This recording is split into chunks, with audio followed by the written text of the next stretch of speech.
घमंडी बहन की कहानी। कमलेश और अंजलि दोनों भाई बहन थे। एक दूसरे से बहुत प्यार करते थे वो दोनों। उनके पास बहुत ज़्यादा संपत्ति थी, किसी भी चीज़ की कमी नहीं थी।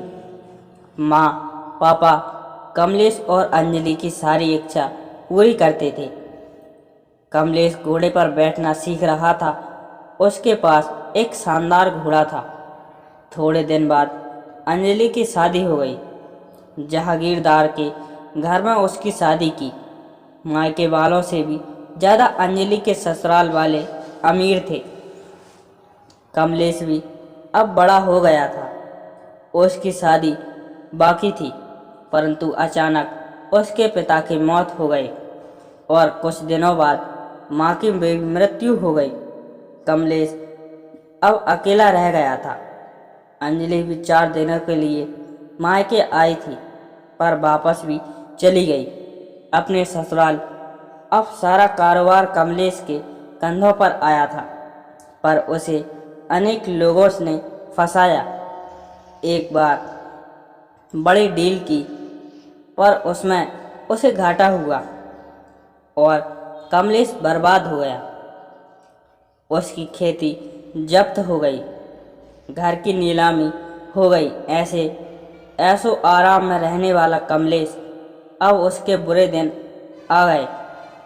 जिसके पास सैकड़ों लोग खाना खाते थे, आज वो एक एक नेवाले के लिए तरस रहा था। जो मुलायम गद्दे पर सोता था, आज उसे सड़क पर सोना पड़ रहा था।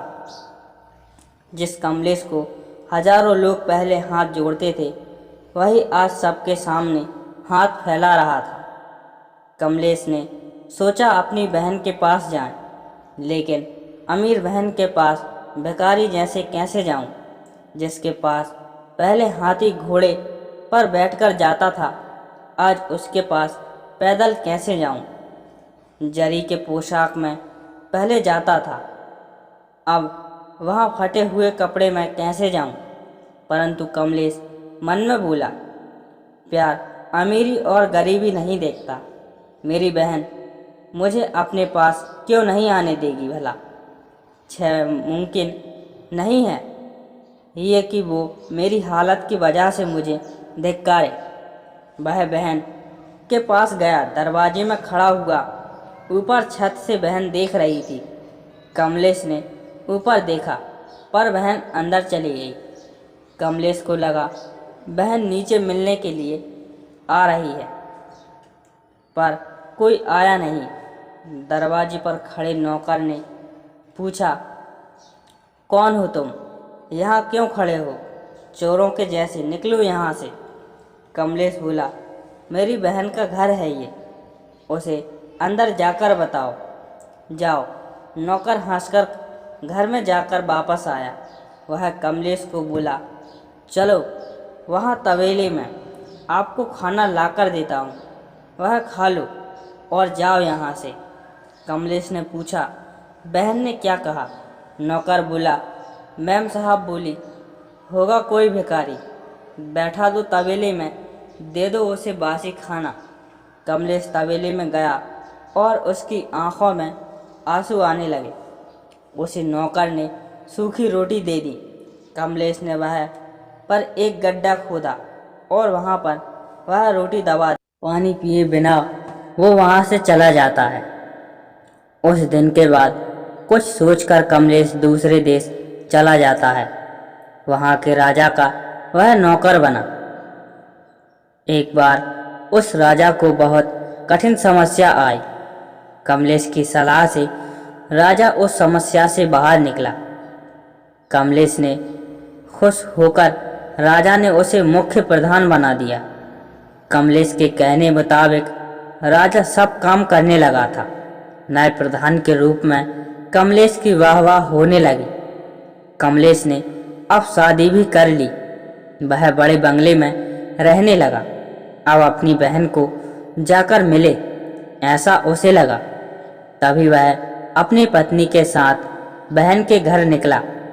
साथ में हाथी भी थे, घोड़े थे। जोरों शोरों से वह वहां गया। अपने से आगे अपने जासूस बहन को इसके आने का संदेश बताने के लिए भेजी। जासूस ने जब बहन को यह सूचना दी तो बहन एकदम से उठी।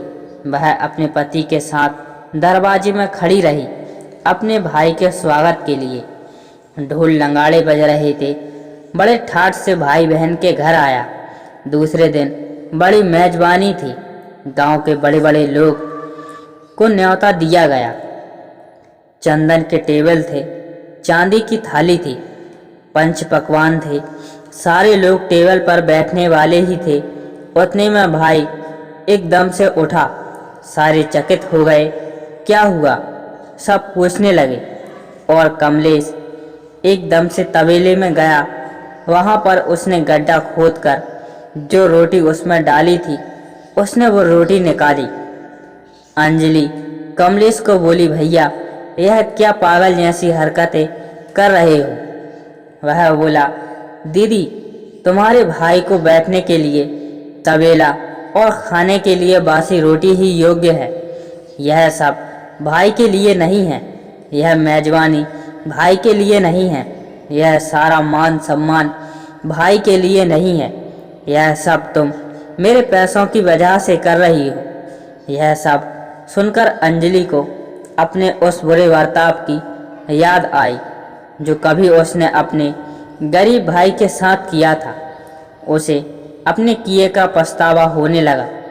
उसने कमलेश के पैर पकड़े और बोली, भैया भूल हो गई मुझसे।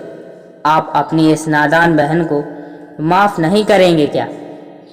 वापस नहीं करूँगी। आपके प्यार को नहीं भूलूंगी भैया। क्षमा करो मुझे और घर में चलो भाई। कमलेश ने अंजलि के आंसू पोंछे। वापस कभी भी अंजलि ने किसी को भी तुच्छ नहीं समझा। बाहर की संपत्ति जो आज है कल नहीं। सच्ची संपत्ति प्यार है, वह कभी भूलना नहीं चाहिए। ऐसे वह सभी को बोलती रही।